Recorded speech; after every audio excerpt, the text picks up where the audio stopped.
Hello, this is Cian. Welcome to another video. Today we're doing another story. We are doing The Hero of Wonderberg, Part 2. This is the second segment of that. Like Chapter 2 to, I don't know. Depending on how long each chapter is, depends on how many chapters we do. Because I know that one of the chapters is really short. The last chapter is pretty short. Yeah, the last final segment. I could just squeeze it at the end. No props.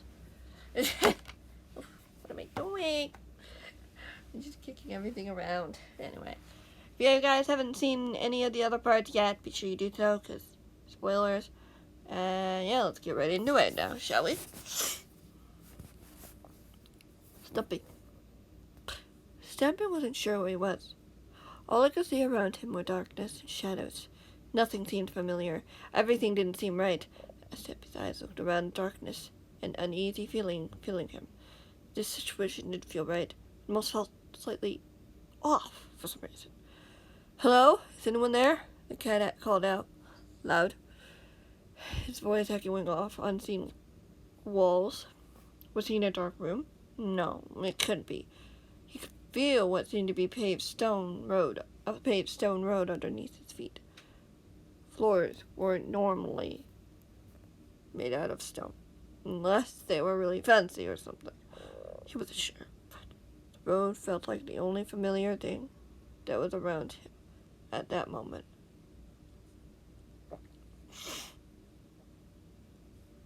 Where am I?" the cat asked, more to himself than to anyone else, noticing that his eyes were starting to adjust to whatever little sliver of light was out there. He could see the shadows looming over him, looking almost like the buildings or houses by their peaked roofs and tall stature. They seemed to be tower over him, making him feel small. Why was it so dark out? Where were all the lights? Where were the stars? Or even the moon? The cat turned to see something glowing in the distance. A faint light that seemed almost comforting and familiar. Something didn't seem right. Everything appeared to be as it should be, except it was slightly off. No, not that he knew what that felt like, but it was very uneasy. Stumpy walked towards the glowing light, noticing it getting brighter and brighter as he got closer to it. The light seemed to beckon for him to get closer. The cat recognized where he was based on his surroundings. He was in Wonderberg, except this wasn't the Wonderberg he knew. The houses seemed dark and abandoned. Shattered windows and smashed doors around him. Contraptions people have been working on were demolished or damaged in some way. Pieces of redstone scattered across the ground. Or was it something else? The cat shuddered as he pushed the thought away. He could see that trees and greenery had sprouted in places where they shouldn't, taking over the few houses that were somewhat intact. The trees somehow felt eerie and ominous as well. Something wasn't right about any of this. Stumpy took a deep breath, trying to ease the unease he was feeling. But no matter how hard he tried, it could not be quenched. Something was wrong here, and he needed to find out what happened. "Is anyone here?" the cat called again, only hearing silence as his reply. There were no sounds of footsteps besides his own. No sound of laughter or conversation, or the sight of someone working on a contraption somewhere. He looked up to the light ahead, seeing the Wonder Gem spinning around as it should. Something seemed off. The cat watched the gem spin as he realized why it felt so off. Instead of spinning clockwise, as he knew it should be, it was instead spinning counterclockwise, with an additional red hue that the cat didn't recognize. It wasn't a rainbow radiance that he remembered, more of a menacing, ominous red ruby glow that seemed daunting and unlike the gem he'd come to know. "It looks rather stunning, doesn't it, Stumpy Cat?" a voice said from behind him as the cat spun around to face whoever it was. It didn't take him long before he recognized who it was. "Did you do this?" the the cat demanded angrily, unsure of what he should do. Should he try to attack the man or go after the Wonder Gem and try to fix it? Would the man try to stop him? Would he even get a chance? What makes you say I did? The man mused. You're already far too late to stop me, as you can see. Not necessarily, the cat said defiantly. You're on your own, it seems. So are you, the man replied, as he gestured around himself. Where are your friends when you needed them the most? Where are your supposed allies who are supposed to protect you? Whatever became of this place they were supposedly promised to protect? What did you do to them? The cat demanded firmly. The man chuckled as he shook his head. Nothing. It was all you, Stampy Cat. You failed to stop me. You cannot win this fight. You will die, the traitor everyone believes you to be. Not everyone thinks I'm a traitor, the cat shouted defiantly. They do now, the man said darkly, his eyes gleaming as the red hue surrounding them. As he snapped his fingers. Cat gasped as he took a step back, seeing over 100 people surrounding them all looking at him with an expression of rage and vengeance. Most of them were people he didn't recognize. There were a few familiar faces that made his heart sink. He truly had failed. All of this was his fault. There was nothing he could do about it. You can't do this, the cat said quietly, shaking his head as the man gestured for his new army to advance.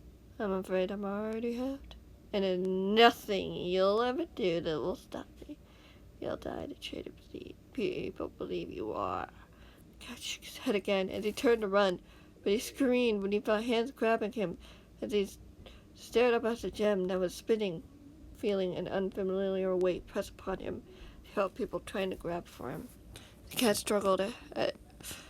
As the cat struggled, he could hear a few words being extended as a shiver climbed up and down his spine. Unable to run away from this, he couldn't fix this. He couldn't stop the men from simply letting these people finish him. He could feel the fists connecting to their mark as he gasped in pain, wanting to cry, to scream, but unable to, until he saw the figure looming over him. The cat looked up to see angry eyes looking down back at him, a blade in hand, as the sword was raised. Stampy screamed as the sword came down, waiting for the blow to come, for the inevitable that would happen. He was alone, vulnerable, and getting what these people believed he deserved. There was nothing he could do to stop it, but the blow never came. Instead, the cat found himself bolt upright, gasping for breath inside one of Keen's spare bedrooms, his heart pounding, his ears ringing from the shouts and demands for justice. It frightened him. No, terrified him beyond his imagination. Okay, let's keep going. Squishy woke up with a start as she heard a scream, sitting bolt upright in her bed as she shoved the covers off and landed firmly on her feet. What was that? Had something happened? What was going on? She didn't know. She ran over to her door and opened it quickly, noticing only a few doors down that another door had been opened. Stampy's bedroom. Sam was nowhere to be seen. Could he be inside the room? She wasn't sure. She hurried down the hallways as she felt her heart pounding as she arrived into the room, seeing the scene before her. Sitting on the bed was Stampy, head in his hands, his paws technically, and beside him a young 17-year-old boy massaging his back gently, a reassuring gesture. What happened? Squishy demanded quickly as she looked around the room, wondering if there was any danger nearby. Stampy had a bad dream, the boy told her simply. One of those nightmares again. Oh, she gasped with understanding as she went closer. Are you okay, Stampy? Yeah, I'm fine. Just a little startled, that's all, the cat admitted. He put his paws down and lifted his head, the expression of fear in his eyes still evident. I'm glad, she replied with relief. I heard you scream from my room and I fear the worst had happened. Stampy admitted a smile and shook his head. Sorry about that, but as you can see, I was fine. Yeah, she nodded as the cat pulled back the covers and adjusted his feet to the ground. Is there any way we can help you right now? The boy asked the cat after a long moment of silence. I don't know, the cat admitted. The dream really scared me. It felt so real, like an omen or something. Everything was so dark and scary and everyone had turned against me, the Wonder Gem. I failed. I feel to stop Mr. A, to stop his men from winning. You haven't failed yet, she assured him. Stampy shook his head. You're right, I haven't failed, everyone. Yet. But I still feel like something isn't right. I'm sure the Wonder Gem's safe, Stampy. Squishy told him. I think we would know if something was wrong. No, Cat said as he said, something doesn't feel right to me. I'm not sure how to explain it, but it just feels like something is really wrong. How do you mean, Sam asked. I'm not sure how to say it, the cat said as he stood up from the bed. Squishy grabbed for his arm, suddenly trying to pull him back down. You're shaken from the nightmare, the duckling insisted. Everyone and everything is as it should be. The men wouldn't try to come back again after the attack earlier today. That's what they'd want you to think, the cat sighed as he shook his head again. I need to check it out just to make sure. Squishy gasped suddenly when the cat pulled out of her grip and started running towards the door, no doubt planning to get out of the house. Stampy, wait! She insisted, taking a few steps to go after him before stopping. It wouldn't hurt to check, Sam assured her, simply, with a smile. You sure it's safe? She asked.